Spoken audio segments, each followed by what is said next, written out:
డబ్బు, అనారోగ్యం, ఉద్యోగం, వ్యాపారం, అప్పులతో బాధపడుతున్నారా? అయితే మీకోసమే money meditation programme. Usha please నువ్వు నా లైఫ్ ని డిస్టర్బ్ చేయకు అని నా కాళ్ళు పట్టుకుంది మేడం. కానీ నేను అలా ఈగోతో ఏం చేయలేదు సార్. నాకు మాట్లాడి ఇష్టమే, కానీ నా మైండ్ అలా మార్చింది అదే. నేనేం చేస్తున్నానో ఎలా ఉంటున్నానో నాకేం అర్థమయ్యేది. చెల్లి అన్నప్పుడు అక్క వాడినవే వాడడము, అక్క వాడిన డ్రెస్సెస్ అక్క వాడిన బుక్స్ వాడాలని లేదు కదా సార్. కేవలం అక్క చిన్నప్పటి నుంచి నన్ను ఇలా పెట్టింది ఎలా పెట్టింది అనేటటువంటిది బయటకు నువ్వు పగ ప్రతీకారం అనే మాటలు వాడకపోయినా కూడా ఇంటర్నల్గా నువ్వు రగిలిపోతున్నావు. అక్క వాడిన పుస్తకాలే వాడాలా, అక్క వాడిన డ్రెస్లే వాడాలని మరి సిగ్గనిపించలేదండి అక్క భర్తని వాడుకోవటానికి? ఇది ఒక తప్పుడు ప్రేమ వల్ల ముందుకెళ్ళినటువంటిదా లేదా అక్క మీద తీర్చుకునేటటువంటి ఒక పగ? అందమైన జీవితం సమర్పిస్తున్న వారు మాస్టర్ మైండ్స్.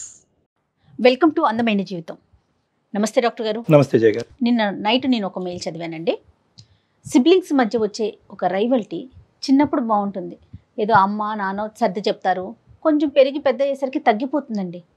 కొంచెం ఏజ్ గ్యాప్ తక్కువ ఉందనుకోండి, వాళ్ళ మధ్య ఇంకొంచెం ప్రేమ ఎక్కువగా ఉంటుంది. కొంచెం ఎక్కువ ఉంటే అది వేరే కోణాలకి దారితీస్తుంది అనుకోండి.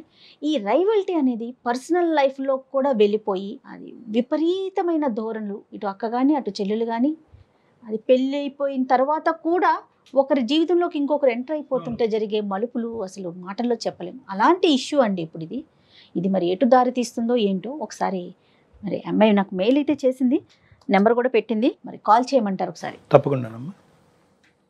సాధారణంగా అంటే చాలా గ్రోయింగ్ మైల్ స్టోన్ అంటూ ఉంటాం. యూజువల్గా తోబుట్టువుల మధ్యన ఉండేటటువంటి ఒక రైవలరీ ఏదైతే ఉంటావో సైకలాజికల్గా అది ఒక పోటీతత్వాన్ని పెంచి జీవితంలో ఎదగటానికి ఒక విధంగా ఉపయోగపడుతుంది. మరి ఇలాంటి ఇష్యూస్ మరి ఎందుకు వస్తున్నాయి అన్నది ఈ అమ్మాయి మాటలో మనకు అర్థం అవుతుందేమో. హలో హలో ఉషా అండి? ఉషా అండి?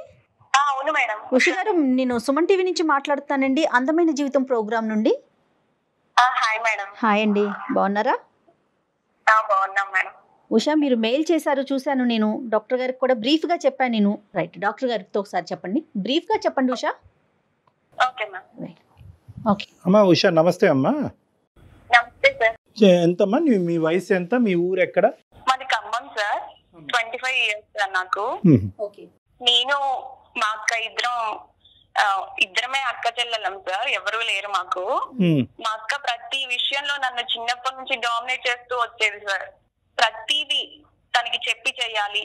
ఎక్కడికి వెళ్ళినా కూడా తను ఎక్కడికి వెళ్తున్నావు అని అడుగుతుంది. ప్రతిదీ నన్ను ఒక చెల్లిలా ఎప్పుడు చూడలేదు సార్ నన్ను. అక్కకి మీకు ఎంత ఏజ్ గ్యాప్? ఎంత? 2 years ఉంటుంది మేడం, అంతే. ఓకే. ప్రతిదానికి తను చెప్పినట్టే చేయాలి సార్. అది స్టడీలో చాలా బాగా చదువుతుంది సార్, గోల్డ్ మెడలిస్ట్. నాకేమో అంత స్టడీ మీద అంత ఇంట్రెస్ట్ లేదు, నేను యావరేజ్ స్టూడెంట్ ని. ప్రతి దానికి నాకు ఏదైనా ఫోన్ వచ్చినా కూడా ఎవరు, ఎంతసేపు మాట్లాడతావు, ఇంతసేపు ఎక్కడికి వెళ్ళావు, అన్ని అంతే సార్. చిన్నప్పటి నుంచి అంతే. ఒక చెల్లిగా ఒక్కసారి కూడా నన్ను ఏంటి అనేసి ఏదైనా బాధ ఉన్నా కూడా ఏమైంది అని అడగదు సార్. అసలు ఇంట్లో తను చెప్పింది వినాలి. అమ్మ వాళ్ళు కూడా ఏంటంటే అది బాగా చదువుతుంది, నీకంటే పెద్దది కదా, వింటే ఏంటి అని అట్లే మాట్లాడుతూ ఉంటారు. సహజంగా అదే అంటారమ్మా. పెళ్లి చూపులు సెట్ చేశారు, ఆ రోజు కూడా నన్ను లోపల పెట్టేశారు అమ్మ వాళ్ళు. అదేలే. ఎందుకమ్మా నేను ఎందుకు లోపల ఉండాలి, అదేంటి అక్క పెళ్లి చూపులు నేను చూడకూడదా, నీ చెల్లినే కదా, నేనెందుకు ఉండకూడదు అక్కడ అని అడిగాను. అడిగితే అక్క అంటుంది, ఆ అమ్మ వాళ్ళు చెప్పినట్టు వినొచ్చు కదా, నీకు అన్ని చెప్పాలా అని చెప్పి అంటుంది సార్. అదేంటి నువ్వన్నా చెప్పవా, నేను నీ పక్కన ఉండొద్దా, అసలు అక్కడ ఏం జరుగుతుంది నేను చూడొద్దా అని అడిగాను నన్ను. నువ్వు క్వశ్చన్స్ వేస్తావేంటి, చెప్పింది చెయ్యాలన్నారు. అది నాకు మైండ్ లో బాగా పడిపోయింది సార్. ఏదో అది పెళ్లి చూపుల రోజు దాచిపెడతారు, పెళ్లి రోజు సార్, పెళ్లి రోజు తర్వాత అయినా నేనెవరో తెలియదా వాళ్ళకి. పెళ్లి రోజు నన్ను మా బావ చూసారు సార్. మా బావ చూసి ఎవరిమా నాకు చూపించలేదేంటి అని అడిగారు. మా చెల్లి ఆ రోజు లేదు, అవుట్ ఆఫ్ వెళ్ళిందని చెప్పేసింది. కానీ మా బావ ఫేస్ చూస్తే నాకు అనిపించింది సార్, అర్థమైపోయింది మా బావకి ఈ అమ్మాయిని దాచేశారా అని. ఆ రోజు నుంచి ఇంకా మా అక్క ప్రతిదానికి మా బావని నన్ను అబ్జర్వ్ చేయడము, మా బావ కూడా కొంచెం నా మీద కేర్ తీసుకోవడము. ఉషా అది తినమ్మా ఇది తినమ్మా. పండగకి వచ్చారు సార్ సంక్రాంతికి, సంక్రాంతి హాలిడేస్ కి వచ్చారు అనమాట మా బావ వాళ్ళు, అక్క బావ ఇద్దరు వచ్చారు ఇంటికి. అప్పుడు మేము కొంచెం క్లోజ్ గా ఉండడం అక్కకి నచ్చలేదు. క్లోజ్ గా అంటే మామూలుగా బావ మధ్యలో అన్నాక ఇంకా అల్లరి చేస్తూ అలా ఉంటారు కదా మేడం, అలాగే అలా ఆడుకుంటూ పాడుకుంటూ ఉన్నాము. అది ప్రతి దానికి ఉడుక్కుంటూ ఉంది. అప్పుడు అనిపించింది నాకు ఇన్ని రోజులు నన్ను ఏడిపించింది, ఇలా ఏడిపిద్దాం దీన్ని అని నేను కూడా కొంచెం క్లోజ్ గా ఉండడము, మా బావతో ఆట పట్టించడం మా అక్కని అలా చేస్తూ ఉండేదాన్ని. అమ్మ కూడా అన్నది, ఎందుకు అలా క్లోజ్ గా ఉంటావు, అది ఫీల్ అవుద్ది అని అంది. ప్రతి దానికి అమ్మ వాళ్ళు కూడా సార్ అక్క కదా అడ్జస్ట్ అవ్వాలి అలాగే చెప్తూ ఉండేవాళ్ళు. ఎంతగానో మనం అడ్జస్ట్ అవ్వాలి నేను. అందుకని క్లోజ్ అయ్యారు బావకి. అందుకని క్లోజ్ అవ్వడం కాదు మేడం, అలా మాట్లాడుకుంటూ ఉండేవాళ్ళము. ఒక రోజు ఇంకా మా బావ కూడా ఇలా క్లోజ్ గా ఉంటూ ఒక రోజు చెప్పేశారనమాట, నువ్వంటే నాకు చాలా ఇష్టం ఉషా అని. నాకు కూడా నేను అలా ఉంటూ మా బావ అంటే ఇష్టం పెరిగిపోయింది మేడం. మా అక్క ఒకసారి మేమిద్దరం క్లోజ్ గా డీప్ గా ఉండడం చూసేసింది. ఏంటమ్మా? నేను ఇంకా ఆ రోజు నుంచి మా అక్కకి మొహం చూపించుకోలేకపోయాను సార్. మీరు అంత డీప్ గా ఎట్లా క్లోజ్ అయిపోయారు? యాక్చువల్లీ నేను అక్క వాళ్ళ ఇంటికి 2-3 సార్లు వెళ్ళాను. మేమిద్దరం అలా ఉండడం చూసి అది బాగా ఉడుక్కునేది మ్యామ్. నేను కూడా అలాగే ఉండాలి, ఇది నన్ను చిన్నప్పటి నుంచి ఎంత టార్చర్ పెట్టింది, నేను ఉండాలి అని అలాగే మామూలుగానే ఉన్నాను నేను. కానీ ఇట్లా నాకు తెలియకుండానే మేమిద్దరం క్లోజ్ అయిపోయాం మ్యామ్. ఒక రోజు నాకు ఎగ్జామ్ ఉంది, వెళ్ళాను అనమాట. నేను తెలియకుండా ఎలా క్లోజ్ అయిపోతారులే అమ్మా. సరే చెప్పండి. ఈగోతో కాదు సార్, మామూలుగానే మేము. అది కాదమ్మా పాయింట్. వెళ్ళాము, వెళ్ళిన తర్వాత అక్కడ మేమిద్దరం అలా ఉండడం మా అక్క చూసేసింది. ఆ రోజు నుంచి నేను మా అక్కకి మొహం చూపించుకోలేకపోయాను సార్ అసలు. ఓకే. ఒక రోజు మా అక్క వచ్చి బాగా ఏడ్ చేసింది, ఉషా ప్లీజ్ నువ్వు నా లైఫ్ ని డిస్టర్బ్ చేయకు అని నా కాళ్ళు పట్టుకుంది మేడం. కానీ నేను అలా ఈగోతో ఏం చేయలేదు సార్. నాకు మా అక్క ఇష్టమే, కానీ నా మైండ్ అలా మార్చింది అదే.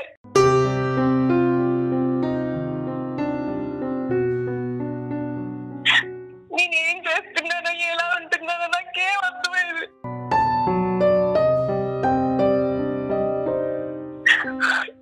చిన్నప్పటి నుంచి అంతే సార్, అది చేయడం వల్ల నేను ఇలా తయారైనేమో అనిపిస్తుంది. కానీ ప్రతి దానికి మా అక్క నన్ను టార్చర్ చేసింది. సరే కానీ నేను మొన్న మా అక్క అలా వచ్చి అడిగేసరికి నేనేంటి ఇలా చేశాను, నేను ఇలా చేయకుండా ఉండాల్సింది అని అనిపించింది. ఇప్పుడేమో మా బాబాయ్ బాగా ఎడిక్ట్ అయిపోయాడు. నేను వద్దు అని చెప్పిన ఆయన వినరు. నాకేం చేయాలో అర్థం కావట్లేదు. నేను సారీ చెప్పాల్సి వస్తే చెప్తాను. ఉషా ఇది సారీ చెప్తే పోయే బాధ కాదమ్మా. Point number 1. పాయింట్ నెంబర్ 2, ఇప్పుడు బావని కంప్లీట్గా తీసి పక్కన పెట్టు. బావ ఇష్యూ కాదు ఇక్కడ. The issue is between 2 sisters. ఒక పరాయి స్త్రీ బయట స్త్రీకే ఇటువంటి అన్యాయం జరిగితే తట్టుకోలేనప్పుడు సొంత అక్కకి వెన్నుపోటు పడటం అంటారు. ఇక్కడ నువ్వు ఏడుస్తున్నావు, అబ్బా ఏడవద్దమ్మా అనే మాట అనాలని అనిపిస్తుంది, కానీ నీకు సానుభూతి చూపిస్తే కనుక నీ తప్పుని క్షమించి నిన్ను ఇంకా ముందుకు పంపించే వాళ్ళం అవుతామేమో అనే భయంతో నీకు సానుభూతి చూపెట్టడానికి ఇక్కడ వీలు పడదని చెప్తున్నాను నేను. We can't sympathise with you. నీకు సింపతి చూపెట్టడం అనేది ఇక్కడ సొల్యూషన్ కాదు. ఇంకా ఇంకొక విషయం ఏంటంటే కళ్యాణ్ గారు, పెళ్లి చూపులప్పుడు చాలా సహజం అండి మన కల్చర్లో చిన్న పిల్లల్ని పెళ్లి చూపుల్లో ముందుకు రానివ్వరు. అది చాలా సహజంగా జరిగిపోయే ఒక ఇష్యూ. దాన్ని భూతద్దంలో పెట్టి చూసుకోవాల్సినంత అవసరం లేదు ఉషా. ఉషా ఇక్కడ ఏంటంటేనమ్మా, బహుశా నీకెవరు కూడా అక్క చెల్లెల మధ్యన కానీ అన్నాదమ్ముల మధ్యన ఉండేటటువంటి వైర్యం ఏదైతే ఉందో అది ఒక సహజ సిద్ధమైనటువంటి వైర్యం, అది శత్రుత్వం కాదు. It's a growing mile stone అంటూ ఉంటారు సైకాలజీలో. అలా ఎదగటం అది ఓకే సార్, కానీ చెల్లి అన్నప్పుడు అక్క వాడినవే వాడడము, అక్క వాడిన డ్రెస్సెస్ వాడడం, అక్క వాడిన బుక్స్ వాడాలని లేదు కదా సార్. చెల్లి కంటూ ఉంటది కదా. కరెక్ట్. ఇవన్నీ నెగిటివ్ పాయింట్స్ అమ్మా. కానీ అక్క నీ మీద చూపెట్టేటటువంటి ఒక ఆధిపత్యం వల్ల అవనియండి, లేదంటే ఒక పెద్దరికం అవనియండి, ఏదన్నా అవనియండి, అది ఎప్పుడైనా నీకు జీవితంలో ఉపయోగపడింది అని నీకు అనిపించిందమ్మా? నీకు కొద్దిగా సొసైటీలో నీకు అంటూ ఒక కంట్రోల్ వచ్చింది, లేదంటే నేను ఈ తప్పు చేసి ఉండేవాడిని, మా అక్క ఆపకపోతే కనుక నేను ఇలా అయి ఉండేదాన్ని, కొద్దో గొప్ప మా అక్క కంట్రోల్ పెట్టడం వల్ల సమాజంలో నాకంటూ ఒక సెల్ఫ్ కంట్రోల్ వచ్చింది, ఇష్టం లేని చదువు మీద ఒక ఇష్టం అనేటటువంటిది ఏర్పడింది, అడ్వాంటేజ్ పాయింట్స్ ఏమీ లేవమ్మా? చెల్లిలాగా ఎప్పుడు చూడదు సార్, అన్నిటికీ స్ట్రిక్ట్ గానే చేస్తుంది. ఇప్పుడు కూడా నాకు దాని మీద ఇష్టంతో సార్, ఇప్పుడు కూడా నాకేమనిపిస్తుంది అంటే దాని లైఫ్ కోసం నన్ను బతిమలాడుతుందేమో అని అనిపిస్తుంది సార్. నేను సాక్రిఫైసెస్ చేశాను సార్ మా అక్క కోసం, కానీ నాకేం చేయలేదు. కానీ అక్క నా ముందు అలా అడిగేసరికి నేను భరించలేకపోయాను సార్.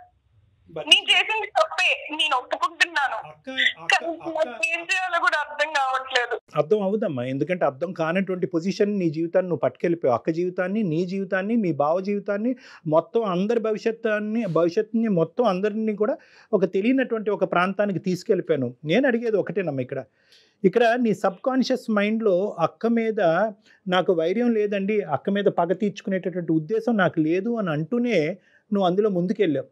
ఎప్పుడైతే కనుక అక్కని ఎదురుగుంటా నిలబడి ఏడ్చిందో, తన జీవితం గురించి బతిమాలుకుందో, అప్పుడు వరకు నువ్వు చేసినటువంటి తప్పు నీకు గుర్తుకు రాలేదు. ఒక అక్క భర్తతో నేను తప్పుగా ప్రవర్తిస్తున్నాను అనేటటువంటి అంశం అక్క వచ్చి ఏడ్చేంత వరకు తెలియదమ్మా. అక్క మీద మీరు కోపాన్ని, తన మీద ఉన్న ఆక్రోశాన్ని మొత్తం తీర్చుకుంటున్నారు. మరి మీ జీవితం ఏమవుతుంది ఉషా, ఆలోచించారా? అదే మేడం, నేను ఆలోచించలేకపోయాను. అది ఏడ్చే వరకు మీరు చెప్పింది నిజమే సార్, నాకు అది ఏడ్చే వరకు కూడా నేను ఏం చేస్తున్నానో నాకు అర్థం కాలేదు. ఇప్పటికి కూడా నేను చేసిన తప్పే సార్, నేను ఒప్పుకుంటున్నాను. ఏం చేయాలో నాకు అర్థం కాకే మీకు పేరు పెట్టుకున్నాను. నేను ఈ విషయాన్ని ఎప్పటికీ చెప్పుకోలేను సార్. ఒక ఫస్ట్ స్టాండర్డ్ పిల్లోడు కూడా ఇది తప్పని చెప్తాడమ్మా. దీనికి ఒక సైకాట్రిస్ట్ ఎవరు అక్కర్లేదు, దీనికి అందరూ తప్పే ఇది. కానీ ఏంటంటే ఇక్కడ నేను కొద్దిగా ఇక్కడ ముందుకు మనం ఏ విధంగా ముందుకు ప్రయాణిస్తున్నాం అనేది మనం అర్థం చేసుకోవాలి అంటే కనుక ఇక్కడ జరిగినటువంటి కొన్ని అంశాలు మనం ఇక్కడ జాగ్రత్తగా అర్థం చేసుకోవాలి. ఇక్కడ ఏంటంటే అక్క నన్ను ఇలా హింస పెట్టింది, బాధ పెట్టింది అంటే కనుక పాయింట్ నెంబర్ 1 నేనేమంటున్నానంటే, అక్కకి ఖచ్చితంగా నీ మీద ఓకే నువ్వు ముందు ఈ విధంగా అందంగా ఉన్నావునో, లేదంటే ఎక్స్ట్రా కరికులర్ యాక్టివిటీస్లో ముందున్నావో నోనో, ఇలాంటి రకరకాల అంశాల వల్ల తనకి ఒక ఈర్ష్య అనేది ఉండుండొచ్చు. రెండోది ఏంటంటే, నాకు ఇప్పటికీ కూడా భయం కలిగించేది, చాలా భయం కలిగించే ఒక అంశం ఏంటంటే, మీరిద్దరూ ఒక కాంప్రమైజ్డ్ సిచ్యువేషన్లో ఉన్నటువంటి సన్నివేశాన్ని అక్క చూడకపోతే కనుక ఈ ఇష్యూ ఎక్కడి వరకు వెళ్ళి ఉండేది, నెంబర్ 1. నెంబర్ 2, మీ అక్క వచ్చి నీ కాళ్ళ మీద పడి ఏడవకుండా ఉండేటటువంటి పరిస్థితి ఏర్పడి ఉండేది కనుక ఈరోజు నువ్వు కంటతడి పెట్టుకునేదానివా, మాకు ఫోన్ చేసి ఉండేదానివా?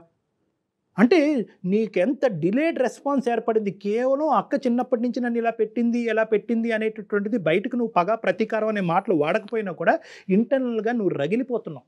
ఆ ఇంటర్నల్గా రగిలిపోయేటటువంటి మనస్తత్వం ఈరోజు ఒక గెలుపు కింద నువ్వు భావిస్తున్నావు అనమాట.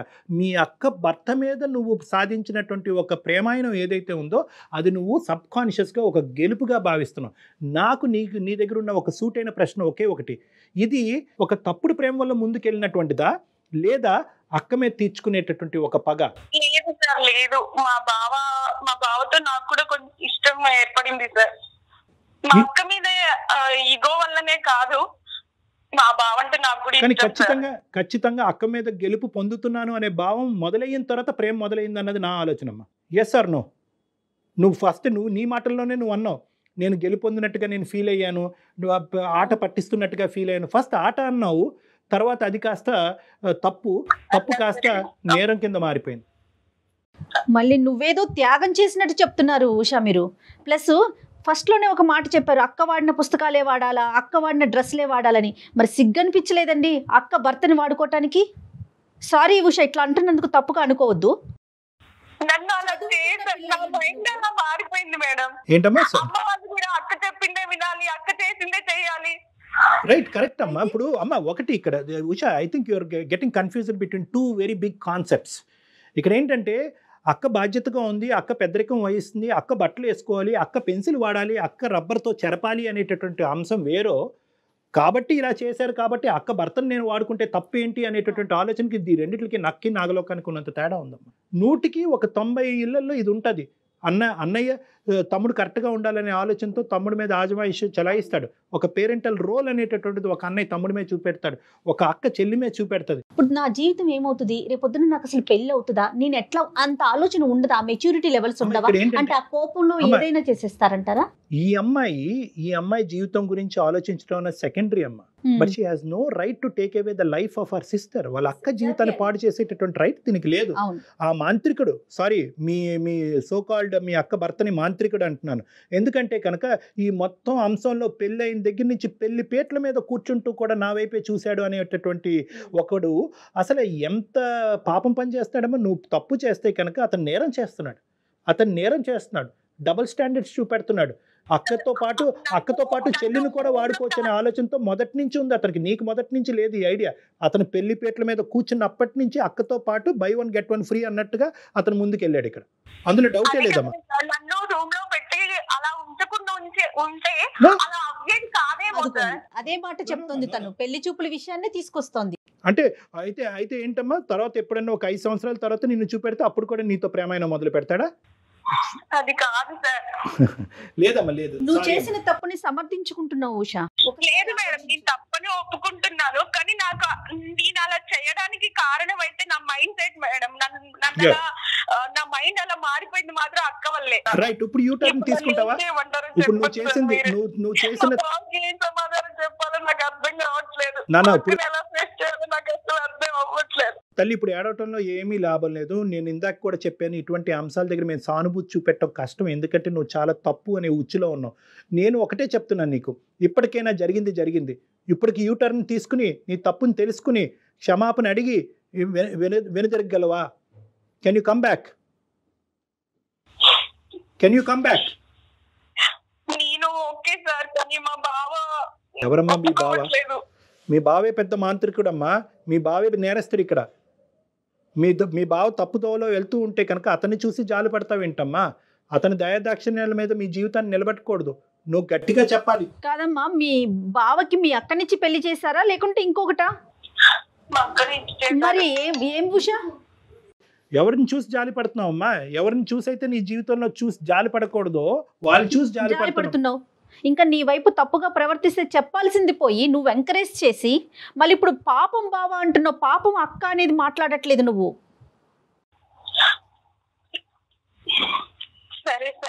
సరే కాదు నాన్న, సరే కాదు మేము చెప్తాము. ఒక్కటి నువ్వు జాగ్రత్తగా ఆలోచించుకో ఉషా. ఈరోజు నువ్వు మీ అక్క ఒక టీం. ఇప్పటి వరకు మీరిద్దరు ఒక టీం లాగా వ్యవహరించారో లేదో నాకు తెలీదు. ఫస్ట్ టైం మీ బాండింగ్ అనేటటువంటిది ఇప్పటి వరకు బలపడలేదు, ఇప్పుడు బలపడాలి. ఇది ఒక టీం కింద వ్యవహరించాలి. మీ ఇద్దరికి ఒక కామన్ సిక్ పర్సన్, ఒక జబ్బు పడినటువంటి ఒక వ్యక్తి ఎవరైనా ఉన్నారు అంటే కనుక అది మీ బావ. సో ఆ జబ్బును వదిలించాలి, ఆ జబ్బునికి ట్రీట్మెంట్ ఇవ్వాలి. ఇది ఒక జబ్బు, ఇదేదో ఒక వ్యామోహమో ఒక ప్రేమో ఇలాంటి పదాలు వాడకండి. అతను ఇద్దరితో ఆడుకుంటున్నాడు, ఇద్దరి జీవితాలతో ఆడుకుంటున్నాడు. ఇది ఇంకా కుటుంబాల మధ్య తెలియదు. ఇంకా మీ అమ్మ నాన్నకి తెలిస్తే కనుక వాళ్ళు గుండెలు పగిలిపోతాయి, చచ్చిపోతారు వాళ్ళు. సో కాబట్టి ఏంటంటే దీన్ని ఒక జబ్బు కింద పరిగణించండి. ఇప్పటి వరకు లేనటువంటి మీ బంధం ఇప్పటి నుంచి బలపరుచుకోండి. అక్కతో పాటు నేను ఉంటాను, అక్క మాటే శిలాశాసనం అని చెప్పి ఫస్ట్ టైం నీ జీవితంలో మీ అక్కతో నువ్వు ఒప్పుకోవాలి. అక్క ఇప్పటి వరకు నీ మాట విన్నానో లేదో నాకు తెలీదు, ఇప్పటి వరకు నీ మీద కోపం వచ్చింది, ఇప్పుడు నీ మీద జాలి కలుగుతుంది, మన ఇద్దరు ప్రేమ అనేటటువంటిది నిలవాలి అంటే మనం భావన మారుద్దాం పదక్క అని చెప్పండి. అరే ఇప్పుడు ఇది ప్రేమ కాదమ్మా, ఇది ప్రేమ కాదు. ఇది ఏంటంటే ఒక పగతో పాటు కూడినటువంటి ఒక వ్యామోహం. ముందు పగ చల్లారి అంటే కనుక ప్రేమను పెంచాలి, ఒక వ్యామోహాన్ని పెంచాలి. ఆ వ్యామోహం కాస్త ఒక పనికిరానటువంటి ఒక ప్రేమ కింద, ఒక పనికిరానటువంటి ఒక బాండింగ్ మీద జీవితాలు నాశనం చేసేటటువంటి ఒక కథ కింద మారిపోయింది. కాబట్టి ఇప్పటికీ లేట్ అవ్వలేదు. ఇప్పటికైనా తప్పు తెలుసుకోండి, అక్కని క్షమాపణ అడగండి, భావన మార్చేటటువంటి ప్రయత్నం చేయండి. ఇంతకు మించి నాకేం సమాధానం లేదు. రైట్ ఉషా, మెచ్యూర్డ్గా ఆలోచించండి ఉషా. చదువుకున్న పిల్లలు అయ్యుండి మెచ్యూర్డ్గా ఆలోచించండి ప్లీజ్. ఏం లేదమ్మా, నీదేంటంటే ఇక్కడ ఇప్పుడు ఎవరో ఒకరి తరపునే నువ్వు ఆలోచించడం మొదలు పెట్టాలి ఉషా. ఎవరి తరపునైతే నువ్వు ఆలోచించకూడదో, ఎవరైతే కనుక మొత్తం నీ జీవితాన్ని నాశనం వైపు తీసుకెళ్తున్నారో వాళ్ళ వైపు నువ్వు ఆలోచిస్తున్నావు ఇప్పటికీ కూడా. ఇక్కడ ఒక మ్యానిపులేట్ చేసేటటువంటి వ్యక్తి వైపు నువ్వు జాలి చూపెట్టకు. అతను ఏమైపోయినా పర్వాలేదు, నువ్వు తీసుకునేటటువంటి నిర్ణయం తప్పు అవ్వకుండా ఉండాలి, అందరి జీవితాన్ని కాపాడగలగాలి. సో కాన్ఫిడెంట్గా ఉండు, ధైర్యంగా ఉండు, బ్యారియర్స్ బ్రేక్ చేయి, సిస్టర్తో పాటు ఉండు. ఓకేనా? All the best. Take care. అమ్మ ఇప్పటికైనా రియలైజ్ అయ్యిందమ్మా. ఇప్పుడు ఏంటంటే వాళ్ళ అక్క చూడకుండా ఉండుంటే కనుక ఈ తప్పు ఇలా కొనసాగుతూనే ఉండేది, నలుగురికి పాకుండేది. ఇంకా నలుగురికి పాకితే ఇంకేం ఉండదమ్మా జీవితం. అక్క జీవితం ఏమవుతుంది, రేపొద్దున ఈ పిల్ల భవిష్యత్తు ఏమవుతుంది కళ్యాణ్ గారు? కానీ ఎంత పిచ్చి ఆలోచనలు కదా. అంటే అక్క మీద నాకు ఇక్కడ ఇంకొక విషయం కూడా అనిపించింది, పేరెంట్స్ కూడా ఆలోచించాలండి. పిల్లల మధ్య ఎలాంటి రైవల్టీ ఉంటుంది, ఎక్కడ గొడవలు పడుతున్నారు, కొంచెం ఒకరిని తగ్గించటం, ఒకరిని పెంచటం. ఎప్పుడు చిన్నదాన్ని నువ్వు కంట్రోల్ చేయి మాకు, అప్పుడప్పుడు దాని మాట కూడా నువ్వు విను, అట్లా ఆ రకంగా బ్యాలెన్స్ చేస్తూ మన ఉంటే. సాంప్రదాయంలోనే పెద్దరికం అనేటటువంటి ఆస్పెక్ట్ కి చాలా ఇంపార్టెన్స్ ఉందమ్మా. పెద్దవాళ్ళు అయితే కనుక చిన్నవాళ్ళు ఖచ్చితంగా పెద్దవాళ్ళ మాట వినాలి, తప్పైనా ఒప్పైనా. సో అటువంటి సాంప్రదాయంలో ఏమవుతుందంటే అసలు చిన్న పిల్లల్లోంచి ఏర్పడేటటువంటి మనసులోంచి ఆవిర్భవించే కోరికలు, ఆలోచనలు. పిల్ల చూడండి ఎక్కడ దాకా that is one side of the coin అమ్మా. ఖచ్చితంగా తల్లిదండ్రులు ఆలోచించాలి. అవును, రైట్ అండి. Thank you. Thank you. నమస్తే. అందమైన జీవితం సమర్పిస్తున్న వారు మాస్టర్ మైండ్స్.